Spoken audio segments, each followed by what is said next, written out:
Zaryadye – первый крупный парк, созданный в столице России за последние полвека. Он возник как новый смысл и как новая функция для уже существовавшей, но пустующей территории в самом сердце города. Открытое горожанам и туристам, современное, многофункциональное, технологичное общественное пространство стало итогом работы большой международной команды.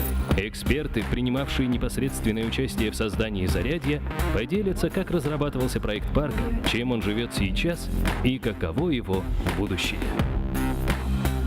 На сцену приглашаются Петр Кудрявцев, партнер бюро City Makers, модератор Дэвид Базульто, сооснователь и главный редактор Arc-Daily, Мэри Маргарет Джонс, президент, старший директор Hargreaves Associates, Сергей Кузнецов, главный архитектор города Москвы, Чарльз Ренфро, партнер Диллерс Cathedral и Ренфро, Григорий Ревзин, партнер КБ «Стрелка», Павел Трихлеб, директор парка Zaryadye, Марс Газизулин, генеральный директор Мосинжпроект.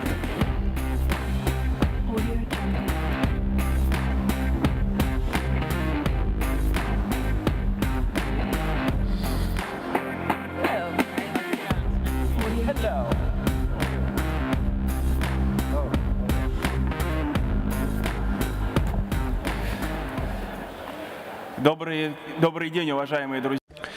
Good afternoon, dear friends.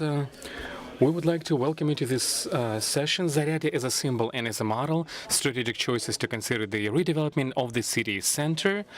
And we have here usual suspects, so to say. We've been here before. My name is Piotr Kudryavtsev, and I'll be moderating this session. I'm the head of the Urban Planning Commission in Moscow, but most importantly, I'm the participant to the international consortium which designed Zaryadye Park. And it's my special pleasure to see all of my colleagues that we've been working together for the last 4 years to make this project a reality.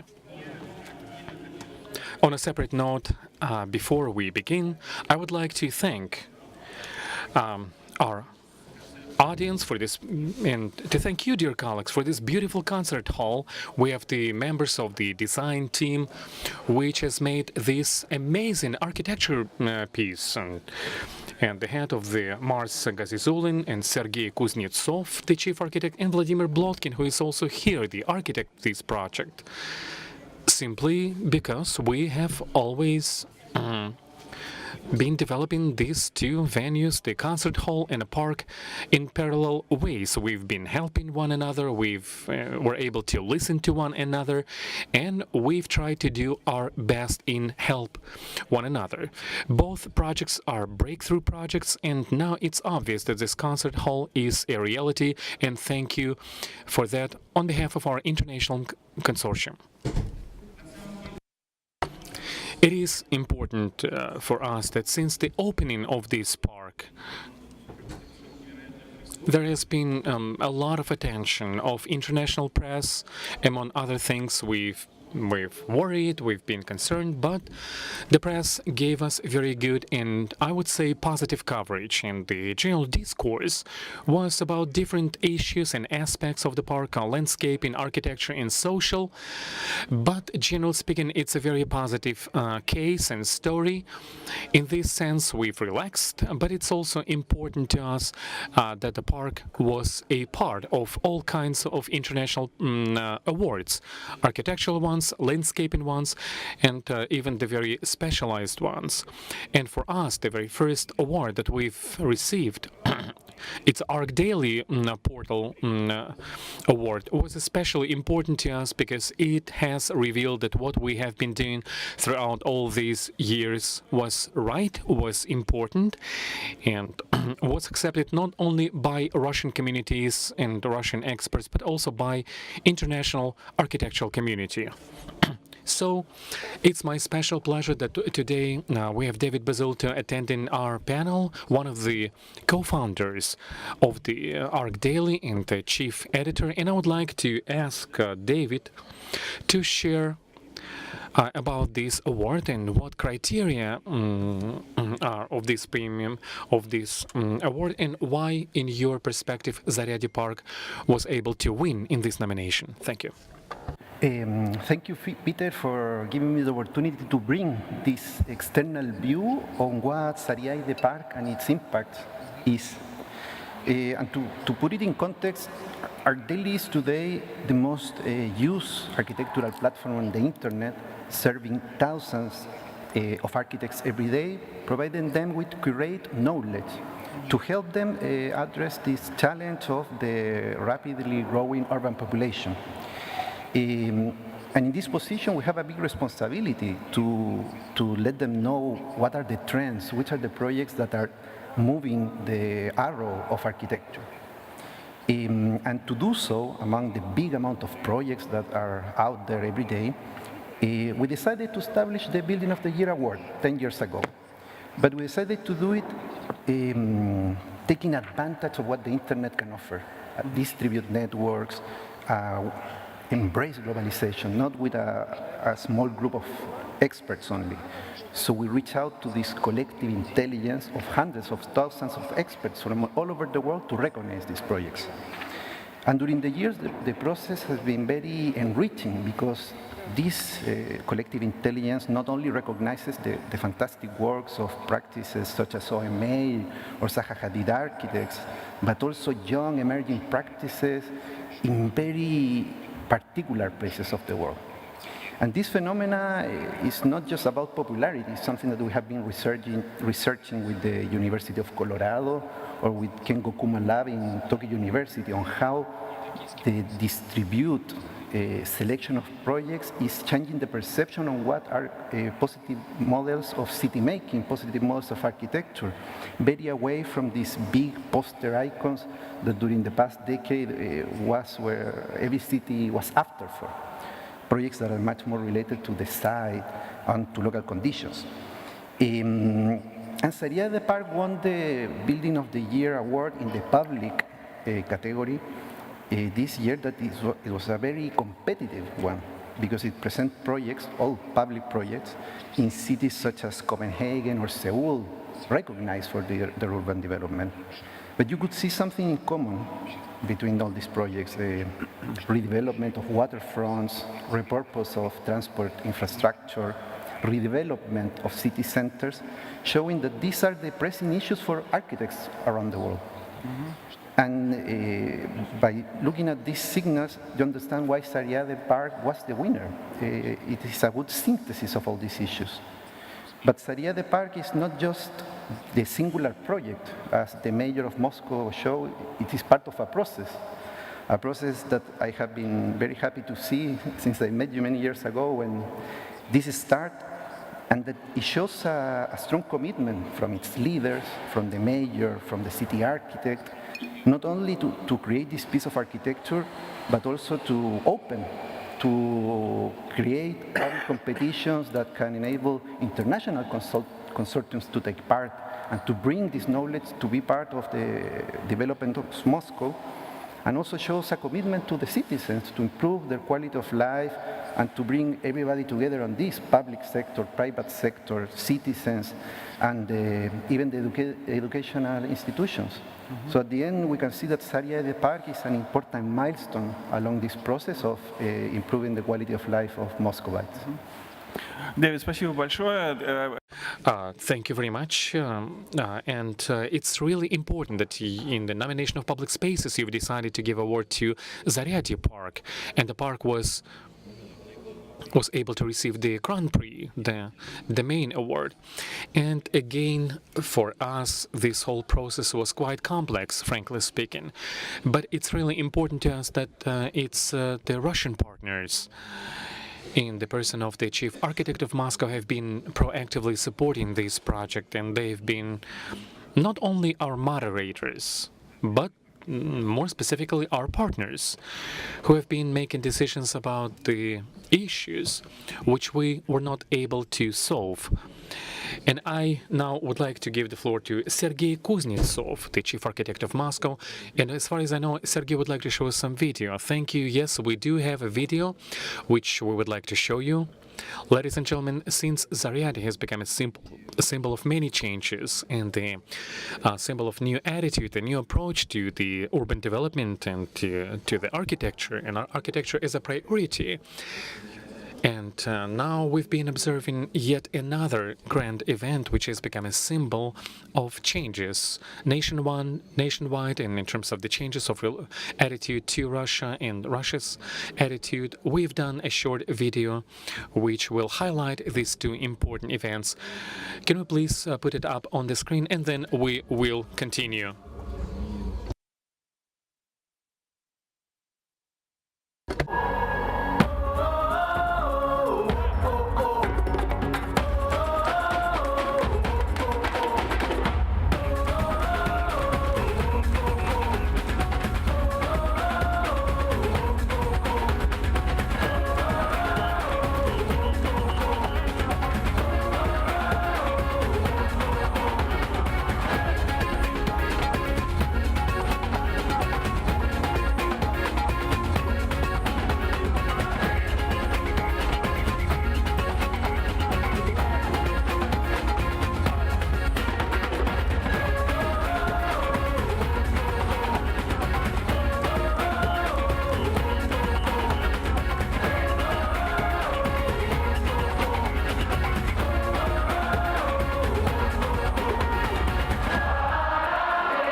Sergei Semyonovich уже Mr. Sobyanin has mentioned today in his presentation of the impact of the external environment and a transformed environment to the perception of the city, thus creating certain preconditions for the people, let's say, to spend their time with good benefits. And we all know this phrase that the environment is forming one's consciousness, and I believe it is very important.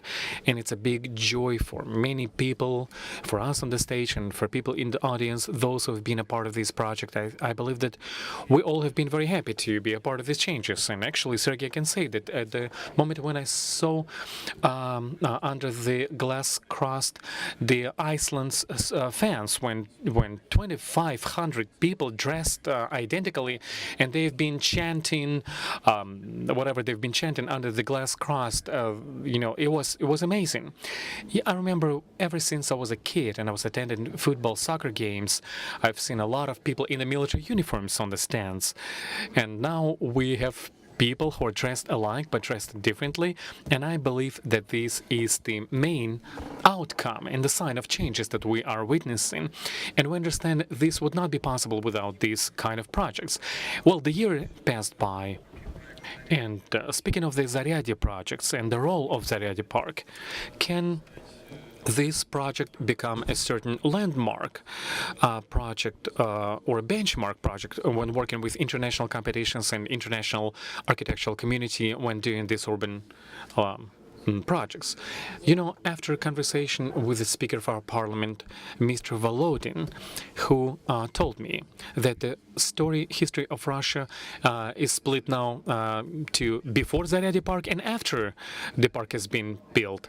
I don't know what else can emphasize the park more, but there are certain pivots which today could be felt, could be seen, could be touched every day. They are material. And this is personification of the work of the ideas of very many people, and they are like those beacons. Like David was saying, that we are identifying the trends. We're letting people know what is important today. Let's pay attention to that and let's see where the world is moving. And I believe that in our own eyes, that this is the trend when the government and the society are not conflicting. We're not like a boss and subordinate relations. We're doing something together. We want to live happier. We want to live more comfortably, where the joy of people is the highest priority. And these categories would not even be comprehensible in some recent past. I remember those times. I'm quite young myself. When you look back into Soviet period of our country, and even the initial post-Soviet period of the country, it was a totally different mindset among the people and the public. But I'm involved in the project, and as the saying it goes, that we all praise our own swamps, we all praise our own locations. But even if I distance myself from the desire to give all the high praises to Zaryadye Park and to move into the opinion of a professional community, we know the research which was done by Yandex, and it testifies that Zaryadye Park is the first venue which raises the biggest interest from the people who are coming to Moscow from outside. And the foreign tourists find it more attractive than Kremlin, than all other venues in Moscow. People are searching, for example, in Yandex for Zaryadye more than any other sightseeing places in Moscow. And it has become the pivotal point, and it has become the landmark story. It has shown all of us that we have the new point, we have the new beacon, and we are moving now towards very progressive megapolis, and our society is changing. We've done this video that you've seen now, which shows that there is a very close correlation, instant connection. And we've had 10 million visitors here in Zaryadye. And this emphasizes that people like this place, people want to be here. We get instant feedback, and it doesn't take 200 years from a university to a city. It happens instantaneously, just like that. And I believe that, yes, this explains the importance of what is happening more than any words. Yeah, speaking of time, my partners in consortium have always been amazed. In Mary Margaret Jones and Charles Renfro, they've been always amazed of how you can do sometimes something very slowly and sometimes incredibly fast. This whole project had some peaks and concentration at times, and then all of a sudden it would relax and stretch in time a little bit longer. And indeed, it all worked out the way we wanted it. But the main question, I believe, for the leader of our consortium, for the Charles Renfro, the main question is just to what extent what has been devised and conceived as the project of 2013 as a part of competition, just to what extent it has become a reality. What worked out, what did not work out. And Charles is the kind of person who, let's put it this way, on one hand, he realized the realities of our lives here, economic ones and political ones and social issues, but on the other hand, he was the head of the very strong international consortium, possibly one of the best in the world. So what worked out, Charles? What didn't work, in your opinion? Thank you. And thank you, Sergey. I think the thing that worked out best was international cooperation. From the very beginning, this project was founded on a kind of trust between the leaders of the city of Moscow, the mayor, Sergey, and then our entire consortium, which is made up of people from around the world, and some of whom are sitting here today. And I think that what was exciting about that is it was in direct sort of defiance of what most of the public around the world thought possible. That Americans, or a team led by Americans, could come into a place like Moscow and actually succeed. And the reason that we were able to succeed as well as we did is because of the trust that we formed as a group.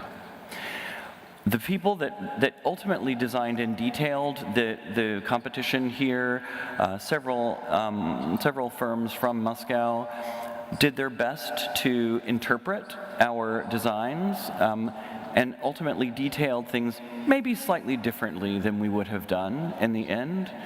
But the essence of the project as one that's completely open to the public, that's free to move around day and night, that accepts a kind of naturalistic landscape that's been not seen in Moscow before, and has merged that up with a kind of architecture, a kind of wild urbanism that we say that was an essential part of the design that was understood from the very beginning and carried through to the very end. Я знаю, что I know that with Dealer's Cathedral, you have a different Dealer's Cathedral Renfrew, that is, you have all kinds of projects all over the world. And of course, we would really like to know now, do you have any specifics of working in Russia or with Russia? That experience that you have received in these 5 years or 4 or 5 years working in Russia, what was this experience? What has it taught you in terms of doing international projects? Thanks.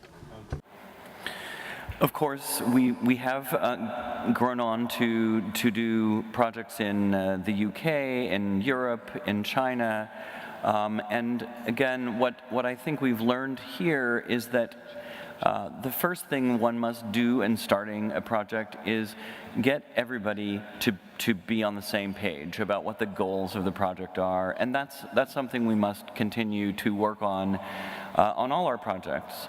The world has become a much smaller place.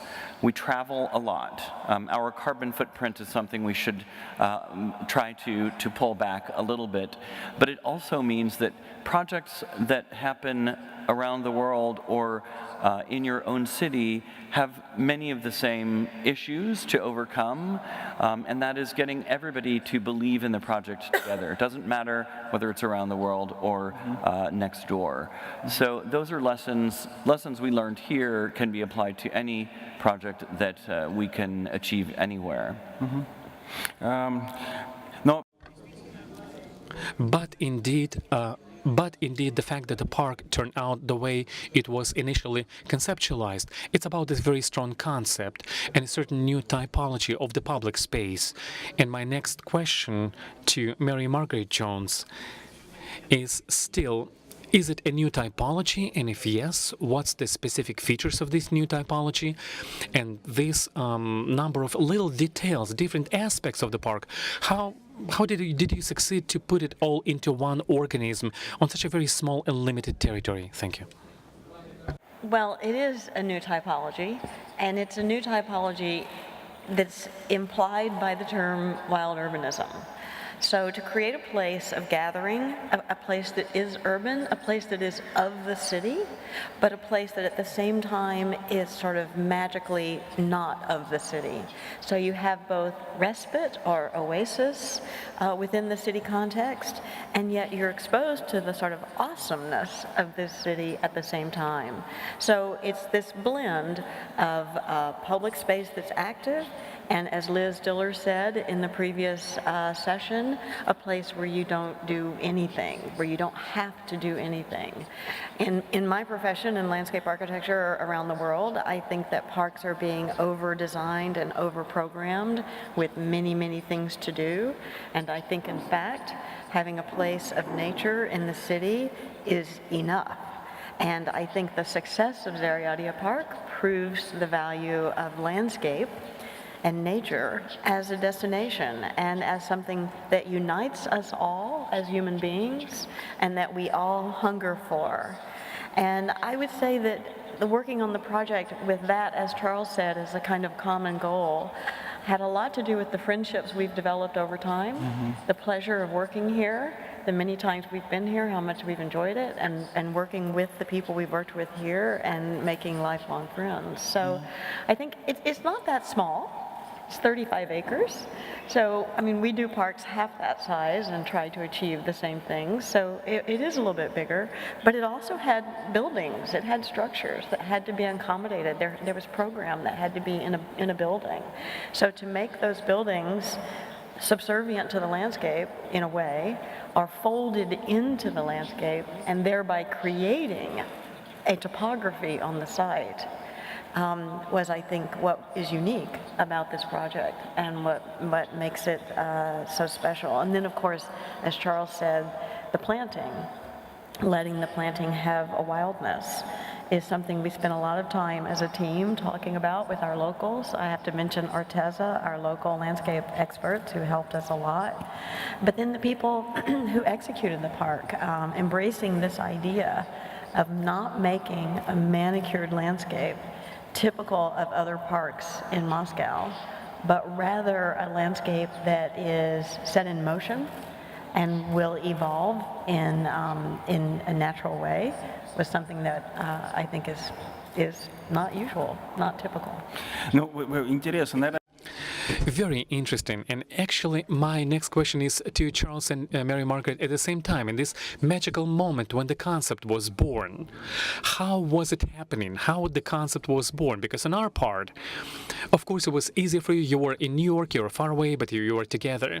We were here, stationed in Moscow, and we were bombarding you with a lot of information, norms, building codes and different events and different new inputs. But then, all of a sudden, in some point in time, I remember this feeling, I still remember this feeling, that we had begun to receive from Charles these unique sketches, the very first sketches, with these illustrations, which are illustrating the concept of this wild urbanism with birch trees bursting up and this pavement and this crust under which you have the green grass and then this an edgeless field. How did it happen, this concept? At what moment this concept was born? Thank you. Thanks for that question, Peter. We like to grow our projects from their location. We like to say that we try to tap into the DNA of a site and make a project emerge in a very natural way. And here, we were very interested in, because it was a park, in understanding ideas about landscape, and I'll let Mary Margaret speak to that a bit more. But the idea that landscape, that green, would be part of this design without question, but that also this green had to inhabit one of the world's most recognizable, iconic urban spaces. And so there was a thought that if you could merge those two things up, sort of an iconic Russian landscape with the iconic site, and make something of a kind of hybrid, a surreal or sort of super real hybrid of both of them, a place that's both more natural and more urban, it would be unique to the world and unique to this place. And that's sort of how it emerged, the concept of wild urbanism, bringing the nature that surrounds Moscow right to the heart of Moscow. The other thing that we had to contend with, that Mary Margaret alluded to, was there were many pieces of built program that had to be accommodated in the park. And we wanted to make sure that the park maintained its openness and its greenness for its totality. And so we came up with an idea that the park landscaping would consume the built environments in a series of stepped terraces. Therefore, all of the building program would be concealed and underneath the green surfaces of the park. And that was a revelation the day that we came up with that. I would say we really built on И еще, как говорил Чарльз, мы отталкивались от площадки во многом. А площадка у нас какая? Есть, конечно, наклон. В сторону юго-западной стороны идет довольно сильный градиент. Поэтому мы сделали несколько складок. И вот именно в этих складок really sort of take in like waves the buildings, as Charles just mentioned, become part of those folds. And this slope also enabled us to really evoke 4 landscapes of Russia. So a northern landscape, a sort of tundra landscape, a steppe or a meadow landscape that is open, a forested landscape, and then a lowland landscape where the ponds are, the sort of wetland landscape. And so that enabled us to use the characteristics of the site to express something about Russian landscapes. And I have to say, you were part of that in that you were sending us not only codes and strict information, but also literature, poems, feelings about landscape. We were quite entranced with the way Russian fairy tales, Russian music, Russian literature talks about forests and talks about nature. So this idea of creating the birch forest was something that came out of that. So it was both what the site was telling us and what the history of landscape really in Russia was telling us. Спасибо большое, Мария Марковна. Thank you very much, Mary Margaret. I have a question for Grigory Revzin. Actually, I know that Grigory has been following this process of creating the park from the very start. Of course, he was fully aware of the history of this place before a decision was made to turn it into a park. So, what do you think? This process, a 5 or 6 year process, is it unique, or it can be rolled out, scaled out? Can it be used for some other new, powerful architectural cases in Moscow or elsewhere in Russia? Thank you for your question. I don't know if our audience is aware of this fact, but we are currently sitting in a room.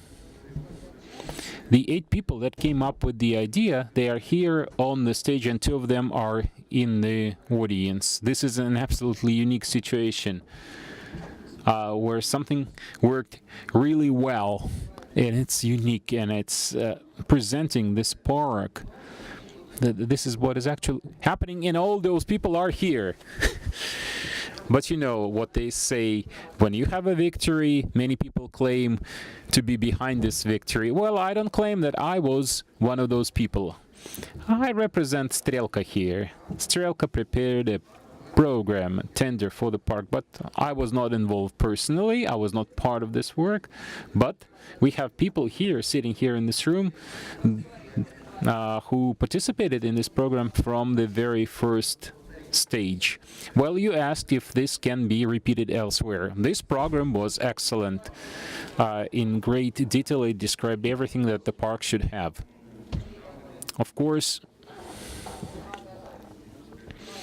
with the cityscapers, Renfro, those programs, they came up with something very different, something of their own.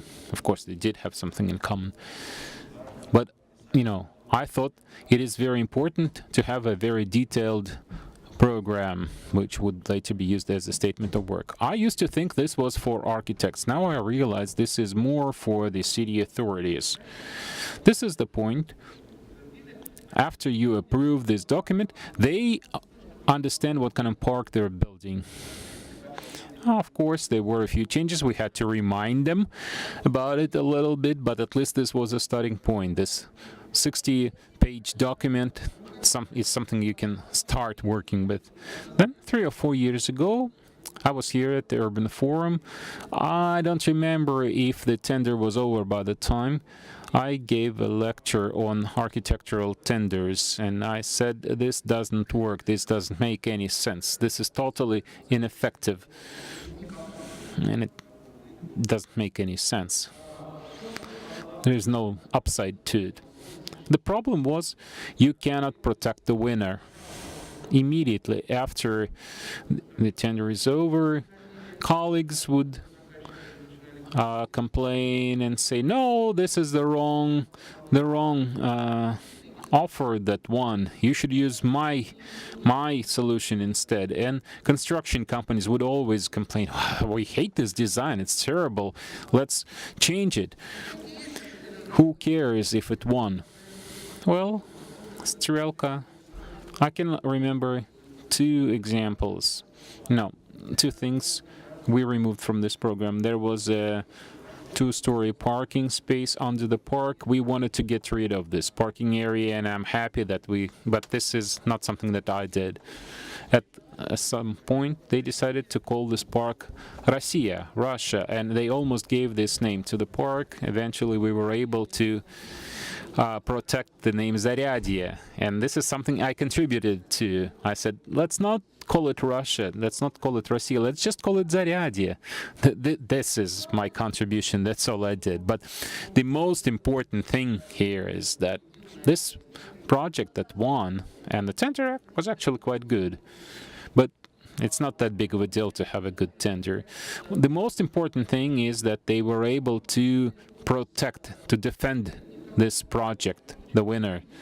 And eventually it was implemented very close to its initial form. This is the miracle. This is something that everybody should celebrate, especially Sergei Kuznetsov, of course. This is an absolutely unique situation. Listen, I'm serious. Round of applause. We all understand what it is to have US architects, but this came at a time when we had a very tense situation in relations with the US. People were complaining, you let Americans build in the heart of Moscow, in Red Square? Let's use our architects instead. There were a lot of influential people who said that. And at a certain point, this whole project was on the verge of collapsing. I did not have much faith, but Kuznetsov was confident. He said, I will get it done. But I think he had his doubts too. So I think those people are real heroes. So you're asking if this can be used as a role model for other projects. Well, you need all these factors to come together. Then you can use it as a role model, but only in a sense that today we have no doubt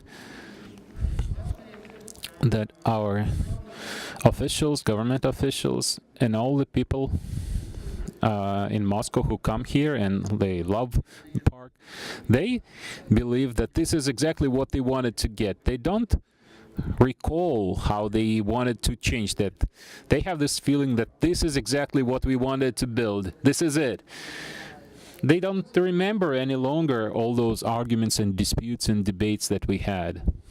So we can use this as a role model. We can show it to others and explain. See, we had this tender, chief architect was in charge of it, and eventually this project was implemented, and this is how it worked.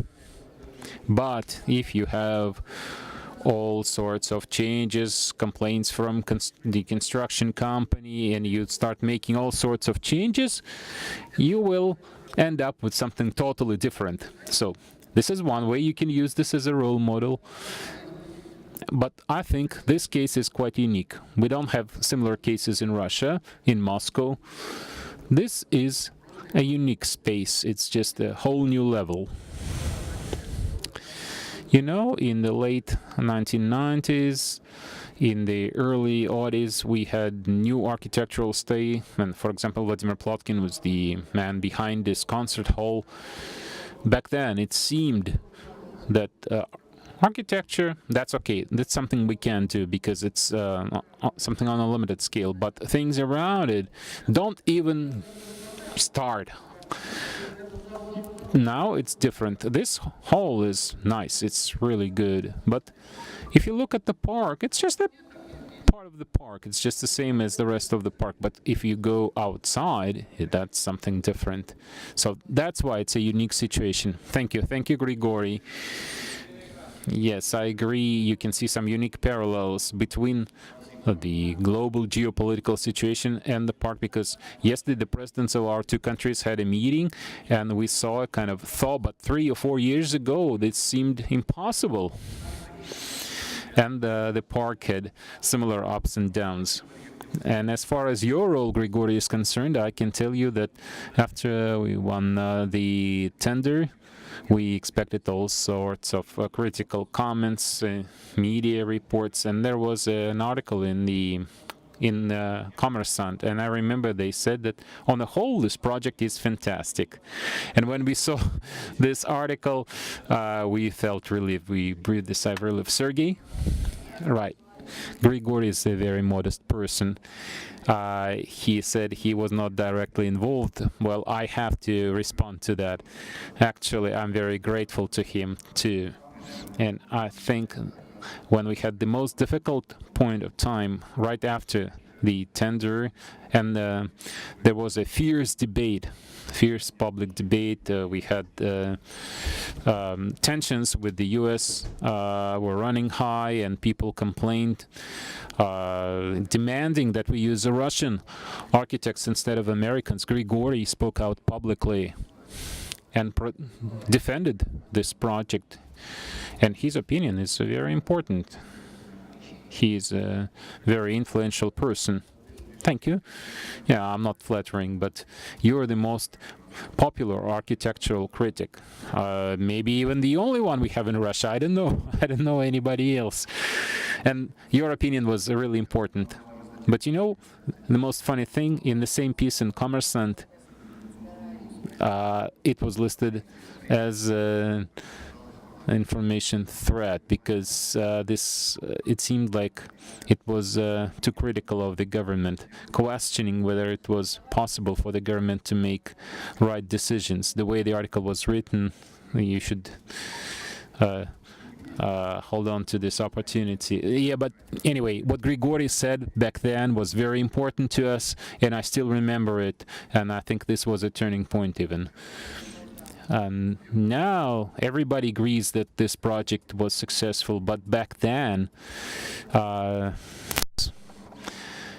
we had many foes, many opponents, and just a few allies, and we had a lot of criticism coming from every side. Yes, your concept was very unorthodox. Right, and the fact that the mayor supported us and trusted us, of course, was the number one factor. But this kind of support, Grigory's article, they really helped. Otherwise, I don't know what it would have been like. Yes, of course, mayor's direct support, the fact that he got involved personally, and we were also very fortunate to have good partners. We had Mars Gazizulin, Galina Gardushina. At some point, they became our agents, in a positive sense, of course. And we were able to infect them with this idea, get them on board, and right to the end, they fought for this construction side, and they did their best to help us implement it. I want to ask Mars, this was a very difficult process, so maybe you could tell us what worked, and was there anything that you learned, some lessons that you learned? Thank you for your question. Actually, the most difficult part of this project was we spent a lot of time on politics, and we just had a little time left for construction. And the team that got started on Luzhniki renovation, actually, Sergey and I also worked together very closely on that project as well. So the team was divided. They had to take care of that project as well. And then they also had Zaryadye Park. So we only had 2.5 years left to work on the park, and 3 years for the concert hall. The concept itself was very interesting. A lot of complex issues, but we had a clear understanding that this park will be well received and people will fall in love with it. Muscovites as well as visitors. It was important for us to implement everything that architects had designed. And despite all the difficulties and despite the shortage of time, we discussed this situation and we worked together to implement the project the way they designed it. There were some difficult points, and sometimes we thought that maybe we could get rid of some of the elements, like the glass mountain. We studied this matter. We talked to Carter, a world-class leader in this matter, but it would take too much time, it was too complex, and eventually we used a Russian company. They manufactured all the structures, and this mountain is very nice. We understand today that it's a real beauty. It's nice. Yeah. If it's raining outside or you have a concert. And the bridge. Again, many people criticize this. Why do you need this bridge which leads to nowhere, goes to nowhere, 18 meters hovering over the river? But today, people love to go there. People enjoy it. You always have a lot of visitors on the bridge. So I think this really worked because of this very good teamwork. We worked together very well. We had very good liaison officers like Mr. Kudryavtsev. Whatever question we might have, we would call him. He would always come and help resolve all the issues. This was always our number one priority, to resolve whatever questions we might have very quickly. And even though we had to fix some of the things, we had parallel designs, we had to change some of the solutions, we would always accommodate them. And we just wanted the park to be implemented the best possible way. So, yes, the political situation was complex. Actually, this is what I was going to say. You stole what was on the tip of my tongue. But the situation was not easy, and it's right next to the Kremlin, and you have Americans working on it. But like you said yesterday, there was this meeting between our two presidents, so hopefully our two countries will improve their relations, and I hope we'll have a lot of joint projects together in the future. Thank you very much. Actually, we should understand that everything we've designed, everything we've built together, our teams work together, and we do all this for Muscovites and people who visit Moscow, the guests of Moscow. And 2 years in advance, we had Pavel Terhleb joining our team. He is currently director of the park administration. He became a member of our team, and this really helped us because whatever questions we might have on park maintenance, we always were able to resolve those very quickly together with Pavel. So I have a question for Pavel. First, this new detailed socio-cultural program for the park. Do you think that the physical aspect of the park is consistent with it? And can you maybe tell us what happened in the last 10 months since you opened the park? Вернусь немножко все-таки. Good afternoon. Thank you for the question. I will go back to the process of building the park.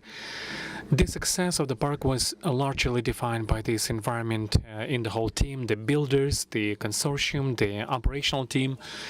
It is very important that we always have had open lines of communication and the dialogue, and we were able to anticipate some problems and to cut down the risks before they became too large. It was also applied to the transit of the concept. After this product, which was one, and then what we've done now, certain steps have been made, and they've been rooted in the social and cultural model.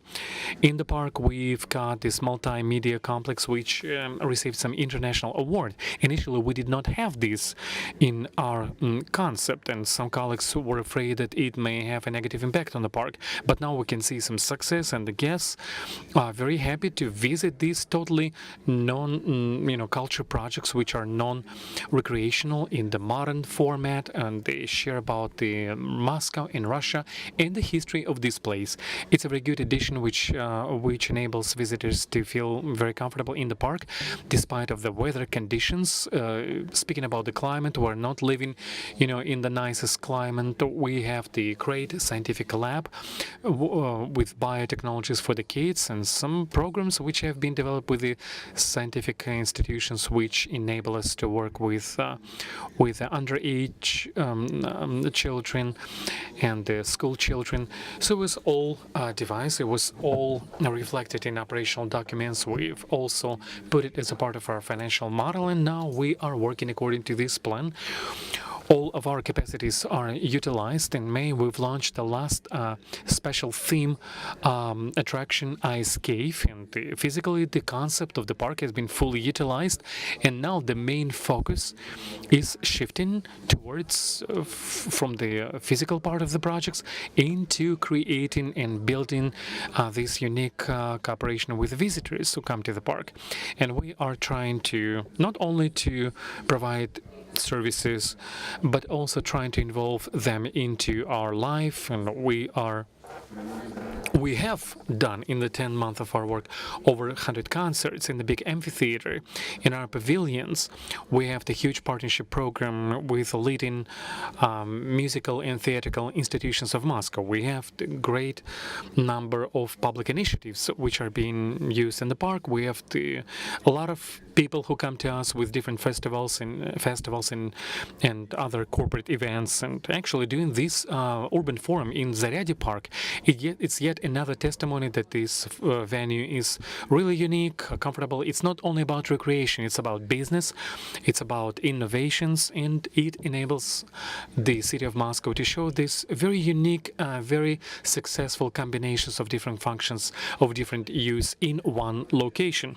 And going back to our current results, I have to say that Zaryadye Park, in addition to the unique emotional signature to it, which is yet another complexity, there is a high demand and there is a huge success with the Muscovites and the visitors. Over 8 million people have been to the park so far.